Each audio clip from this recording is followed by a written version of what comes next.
Good morning, ladies and gentlemen. Welcome to this year's National Observance of the Philippine Veterans Week and the 79th anniversary of the Araw ng Kagitingan. Today, we will virtually commemorate one of the events traditionally conducted during the Philippine Veterans Week, the Paggunita Sa Capas. This ceremony solemnly remembers the Death March veterans and those incarcerated at the Camp O'Donnell concentration camp in Capas, Tarlac. Not to relive the pain, but rather to remind us of the hardships and struggles endured by our gallant veterans during that time, to serve as an inspiration to our younger generations and for us to appreciate more our freedom that we enjoy today. This virtual commemoration will commence with a wreath-laying ceremony. The wreath is offered by Colonel Joseph C. Revilla, assisted by the 520th Air Base Wing of the Philippine Air Force. On behalf of the guest of honor and speaker, Congresswoman Geraldine B. Roman of the 1st District of Bataan.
Now let us hear the overview of event from PIVAO Administrator Undersecretary Ernesto G. Carolina.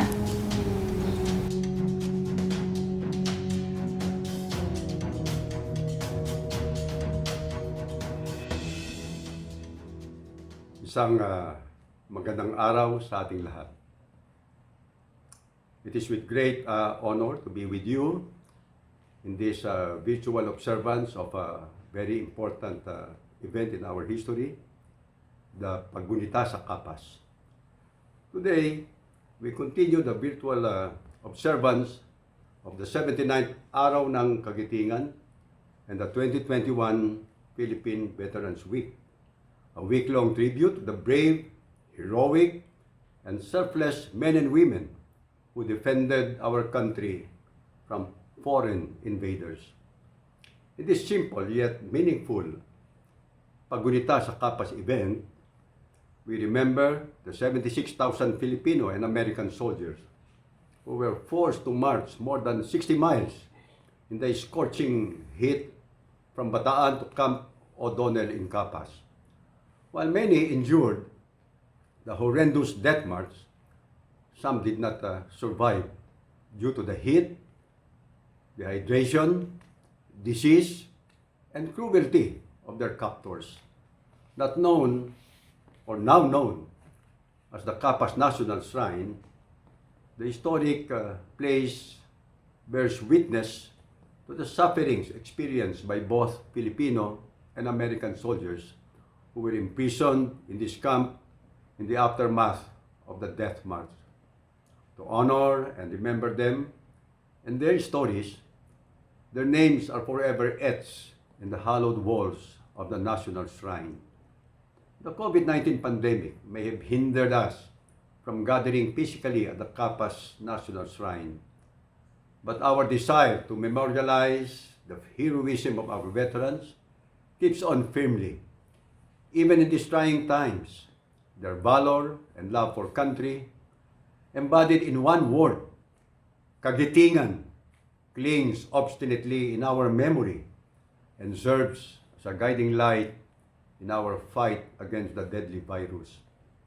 Just as our theme for this year's observance says, kagitingan ay gawing gabay, pandemya ay mapagtatagumpayan. I ask everyone to be inspired by the heroism of our veterans and be guided by their kagitingan in our continuing fight against the virus. To our veterans, we offer you our salutations.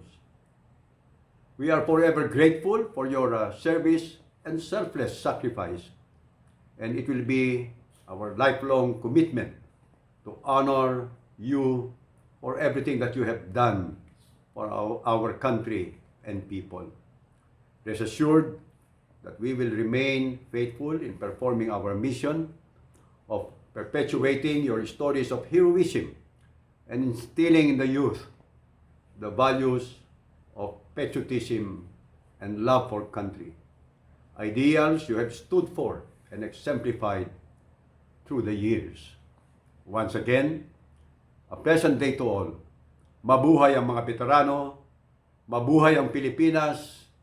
God bless us all.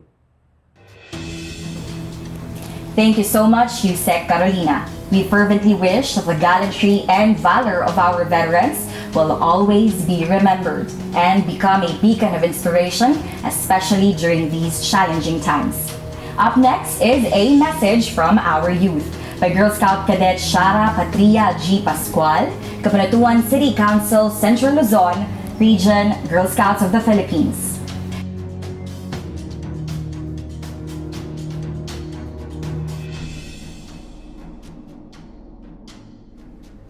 To everyone watching us today, I bid you all a pleasant araw ng kagitingan.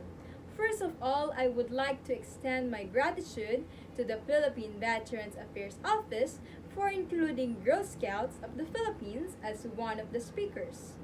Every 9th of April, we gather and celebrate the Day of Valor, or as many know it, Araw ng Kagitingan. From the word itself, we would find ourselves soaked into the idea of heroism. valor, kagitingan. It is the day that we celebrate the heroism of our forefathers back when the Second World War broke. What we did not know was, in fact, April 9 was the day when Bataan had fallen. I would like to go back to the narrative of the day April 9, 1942. Major General King of the United States Army already exhausted all means of defending, causing him to surrender his forces that accounted for 76,000 Filipino, Chinese, and American soldiers to Japanese forces. This particular event was also known as the Fall of Bataan. However, 76,000 was an overwhelming number of prisoners for the Japanese to handle, so they decided to walk the prisoners to a prison camp in San Fernando, Pampanga, and Camp O'Donnell in Capas, Tarlac. This was known as the infamous Bataan Death March. The trek took the lives of 20,000 Filipino soldiers and 1,600 American soldiers through starvation, exhaustion, or at the Japanese hands. It may all sound gloomy, and we might wondering why we celebrate this day, when in fact we should mourn for the fallen. However, the defense of Bataan spread time for allies to prepare for a series of battles that put a stop to Japan's progress in the Pacific. The tides have turned and allies won the war. The peninsula was retaken by American and Filipino forces on the 8th of February 1945. Today, we celebrate the Paggunita Sa Capas as a day of commemoration for our freedom fighters who experienced the horrendous Death March and became prisoners of war at Camp O'Donnell in Capas, Tarlac. Furthermore, the undying commemoration for our heroes is evident through the Capas National Shrine, where an obelisk and towering height of 70 meters stands as the focal center of the shrine, symbolizing peace. As I learned the real story behind the Paggunita Sa Capas, I was enlightened with its essence. Today, we are living in a free nation. We live in a relatively peaceful homes compared to the homes back in the World War II. We wake up to the mornings filled with joy, with nothing to worry about, except the deadlines of our requirements or how we would spend our free time. We are given so many privileges that sometimes we took them for granted, if not abused them. As I contemplate all the things that have changed since the World War, I realize that we are so much blessed. We are blessed that we do not have to experience the suffering of our forefathers. We are lucky not to wake up into a horrible mornings with nothing but famine, struggle, and suffering ahead of us. We are privileged not to suffer through the spoils of war, just like our predecessors did. We are very much lucky. And that was because of all the blood that was shed. We have our freedom today because our forefathers fought for it with all that they can. We experience privileges because of all the lives that were lost in the war. We are living today because they died yesterday. I realize that even the battles where the forces withdrew or surrendered contributed to the bountiful life that we experience today. And this day, the Paggunita Sa Capas proves it true. If not for the lost battles, we would not be here. Considering that our predecessors were inferior to the opposing forces in terms of warfare technology, I am proud that they lost the battles. Because those battles tell us that our forefathers were fighters. They were patriots fighting for their motherland, for their freedom, and for their countrymen. The fall of Bataan or Araw ng Kagitingan taught me so many things, and among them resonated one. Sometimes we need to lose some battles to win the war. Sometimes failure does not mean the end of the journey because there is always a path of redemption. and our forefathers proved it. I believe that it is the essence of valor. Courage amid uncertainty, bravery in the face of adversity. Today, we gather to commemorate the sacrifices of our forefathers 79 years ago. However, the valor they demonstrated on that day was engraved through our history, and it lives in us unto this day. May we be reminded that heroism is not an act of showing great bravery, but the act of being courageous for the sake of others. I would like to thank our veterans for their kagitingan, for their valor back in World War II. You are the reason that we wake up to a jolly mornings. You are the reason behind the privileges that we get to enjoy. You are the reason that we are free today. Thank you for your sacrifices that earned the future of your motherland. Us, the youth, as we go forward towards our future, we will always look back to your heroism and strive for a brighter future, not only for our generation, but for more generations that will be born here in our motherland. I am ending this speech with a quote from Maya Angelou, which I thought will be fitting for the essence of this day, Araw ng Kagitingan and Paggunita sa Capas. We may encounter many defeats, but we must not be defeated, and we will not be defeated. Thank you for that inspiring message, Girl Scout Cadet Pascual. Another message is from the National Commander of the Defenders of Bataan and Corregidor, Mr. Rafael G. Estrada.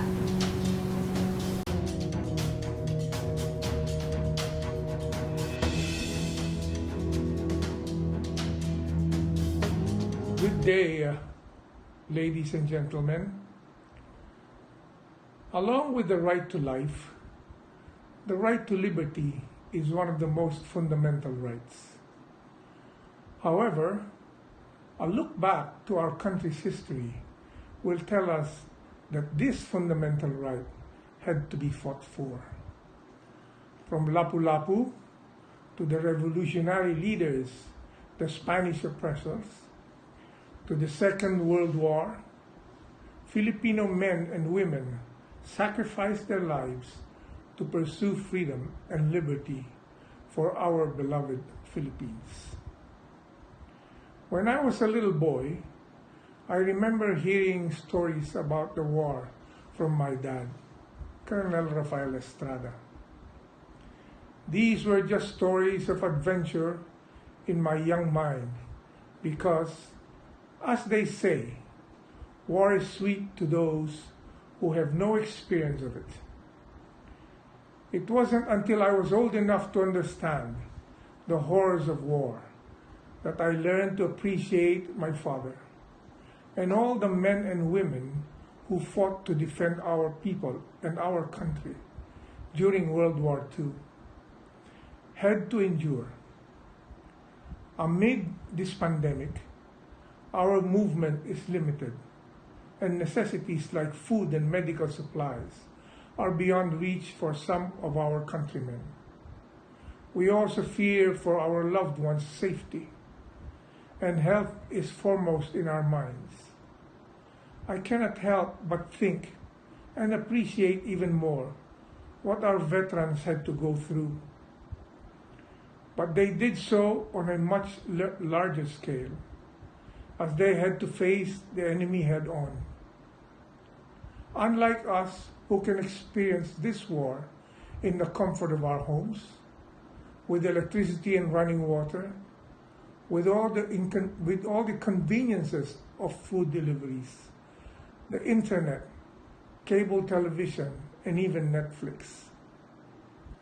We still have a lot to be grateful for.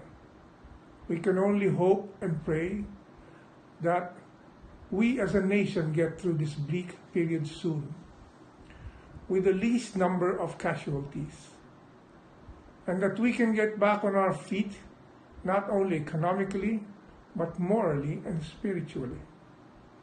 With God's grace, we shall overcome. We are blessed to be born in a country that allows us to enjoy the freedom that our ancestors fought for. We are free to speak our minds, vote our leaders, and call them out if they are not performing up to par. And no one should be able to stop us from exercising that freedom. And how do we protect that freedom? By standing by and fighting for our rights, by speaking when we see something wrong and unjust.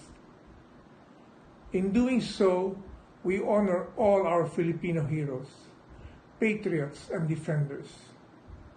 They who fought and died for our country's liberty, so the present and future generations can enjoy our freedom. Thank you so much and have a good day. Up next is the message of the Municipal Mayor of Capas, Tarlac, Mayor Reynaldo L. Catacutan.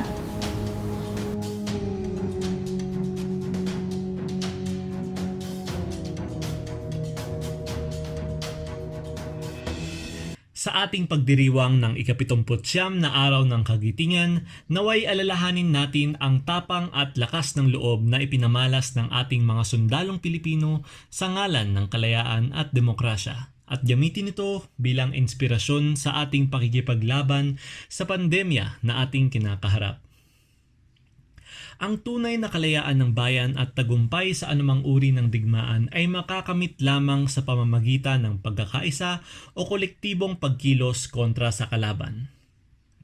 Ang COVID-19 ay isang kalaban na mahirap sugpuin sapagkat hindi ito nakikita, ngunit sa tamang disiplina sa pagsunod sa mga alituntuning ipinaiiral ng gobyerno, pagkakaisa at lakas ng loob na tumulong kung kailan at saan kinakailangan, ay hindi malayo na pagwagian natin ang laban. At tulad sa digmaan, sana ay bigyan natin ng pagkilanlan ang ating mga frontliners, lalo na ang mga nasa larangan ng medisina na buwis buhay na sumasagip sa bawat Pilipinong natamaan ng COVID-19. Naway manatili tayong palaging ligtas sa anumang sakit at mabuhay ang Pilipino. That is Mayor Catacutan for his message dedicated to our veteran heroes. Here is Dr. Cesar P. Pobre, President of the Veterans Federation of the Philippines.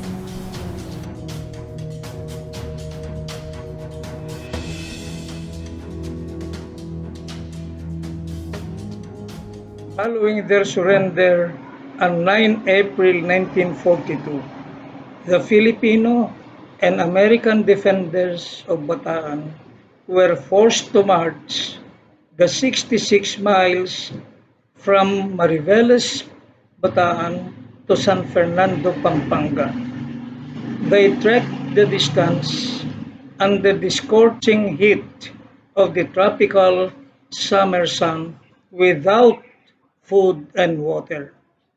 Those who were too weak to keep up with the pace, or who got out of the line of march to receive food or water offered by civilians along the way, were butt-stroked or bayoneted to death. Truly, for the unfortunate, the walk was indeed a death march. Still, more harrowing experiences and deaths awaited these survivors. From San Fernando, they were brought to Capas, Tarlac, 11 miles north of San Fernando, by slow-moving trains.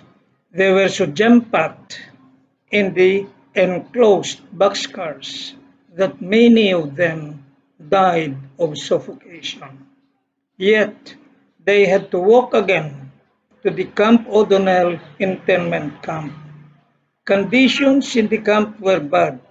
So many had to stay in so few hastily built crude shelters. Soon, starvation, thirst, disease, lack of medicine and medical facilities began exacting their toll at the rate of 334 deaths a day. By July 1944, at least 650 Americans and 15,000 Filipinos were laid to rest by their fellow prisoners, and the remaining ones released. Today, we remember Capas as a greatly lamentable human error. Capas bespeaks the cruelty of man to man. Capas exemplifies the inhumanity of man to man. But although the tragedy that was Capas may be seen as a very dark cloud in the Philippine sky, it could also be perceived as a silver lining, a glistening moment for us to hope against hope, that especially in this age of weapons of mass destruction, never again should mankind reign ruin unto itself. Thank you, Dr. Pobre. Now here is the Undersecretary for Civil, Veterans, and Reserve Affairs, Undersecretary Reynaldo B. Mapagu, for his message.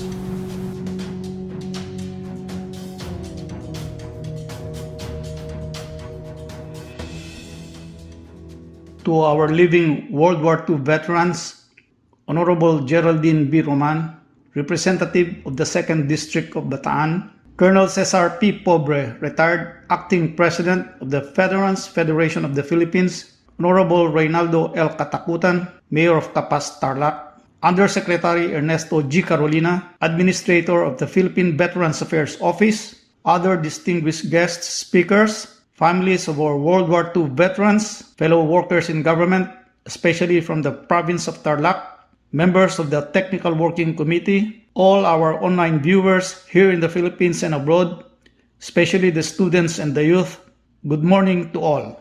Today, we remember the more than 100-kilometer march of Filipino and American troops from Bataan to Camp O'Donnell here in Capas, Tarlac.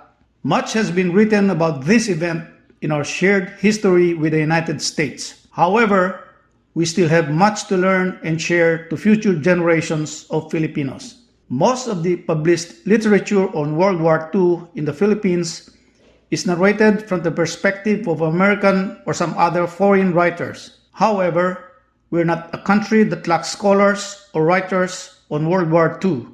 Our academic community is teeming with scholars on World War II in the Philippines. Critic is that some of the research and papers are published in journals that is not within easy reach of ordinary Filipinos or teachers of history. The challenge we face today is in immortalizing the sacrifices, valor, and the narrative of our veterans. Another challenge is the fact that they are not getting younger. In the next 50 years, we will still be conducting this activity, and by that time, unfortunately, there will no longer be a living World War II veteran. How then can we link our World War II veterans to the future generation of Filipinos? How can we give flesh and blood to this older generation of Filipinos that answered the call of the motherland? To future generations of Filipinos, World War II veterans may simply be a statistic, if not names written on the walls of the Capas National Shrine. Let us maximize the use of technology to immortalize our World War II veterans, not in the science fiction sense of literally making them immortal, but in preserving their narratives through video documentaries, interviews, books, and other publications.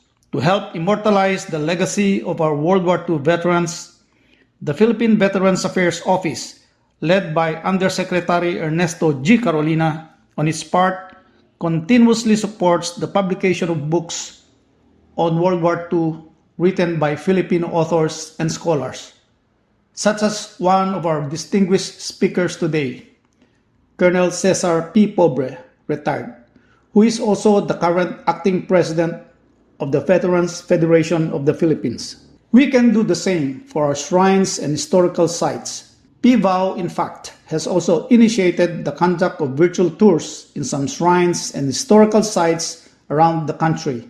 While we digitize our sites and shrines to make them accessible to a far wider audience, both here and abroad, it is still our duty to physically preserve them. While today we remember those who took part in the Bataan Death March, let us also remember that World War II was not an exclusive experience for Luzon. Let us also remember that in our other parts of the country, Filipinos, whether as part of the United States Armed Forces in the Far East, the Philippine Commonwealth Army, or various guerrilla units also fought against the Japanese. Their valor, bravery, and narratives should also not be forgotten and left as a footnote or afterthought in our efforts to commemorate our World War II veterans. Because regardless of diversity, Filipinos share a common love for the motherland. So in line with the celebrations this year, the Philippine Veterans Affairs Office, in collaboration with schools and universities, started a series of weekly webinars on various historical events, such as the Battle of Bising, the War in Cebu, the Makapili, and Negros during the war. This webinar started in February and will continue until May. I hope all our online participants today can join these webinars because this new normal setup of lectures perpetuates the heroic deeds and extreme sacrifices of our beloved veterans and ingrain their contributions into the minds of the country's future defenders. This love of country, my kababayans, is the foundation upon which our country was built. The ceremony today serves as avenue to gratify the veterans of World War II, both written in the Defenders Hall and those whose names are still unknown, for their endurance and resilience in selflessly offering their lives for the love of freedom, whatever may be the cost. We are reminded today of the hardships and struggles endured by our noble veterans. We now have the moral responsibility to make peace, freedom, and democracy flourish from the foundations they have built, and the obligation to bequeath an even better, more peaceful and humane society on our next generation.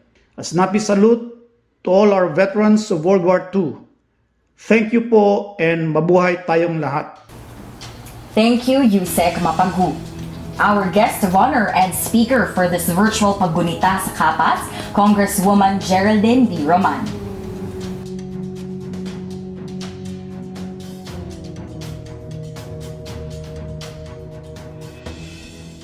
Mga kababayan, mga minamahal naming mga veterano, ito po si Congresswoman Geraldine Roman, kinatawa ng unang distrito ng Bataan at chairperson po ng Committee on Veterans Affairs and Welfare of the House of Representatives.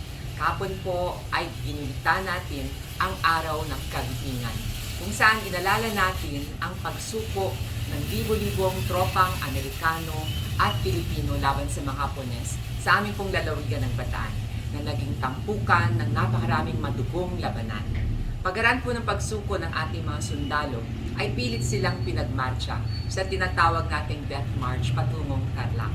At tila baga nakalimutan natin sa ating paggugunita ang makasaysayang bayan din po ng Capas kung saan dinala ang mga libo-libong Death March survivors. Doon po sa Capas, marami rin po ang namatay tulad ng Death March. At narapat lamang po nalalahanin natin ang mga survivors din po and of course those who lost their lives in Capas. So today, I would also like to think about greatness, valor, na pinakikita po nung araw ng ating mga sundalo at pinakikita rin po ngayon ng ating mga medical frontliners, mga soldiers, mga lingkod bayan, at lahat po na nagsasama-sama upang paglabanan ng pandemya ng COVID-19. Ang pagkakaiba po nung araw, ang ating kalaban ay mga dayuhang manlulupig. But this time, we have an invisible enemy. But we cannot give up. Hinihikayat ko po kayong lahat na tayong lahat ay mag-observe ng ating mga safety protocols at mag-cooperate po sa ating pamahalaan para po masugpo po natin ang COVID-19 pandemic. So on this day, isa pong pagsaludo sa lahat po ng ating mga veteranos ng World War II and of course, sa lahat ng ating mga bayani na lumalaban po para sa bayang Pilipinas laban sa pandemya ng COVID-19. Mabuhay kayong lahat at maligayang araw ng kagitingan. And that concludes our virtual Paggunita Sa Capas. This has been Felice Lois Lana. Join us again on April 11, 2021 for the virtual commemoration of the sunset ceremony. Thank you so much.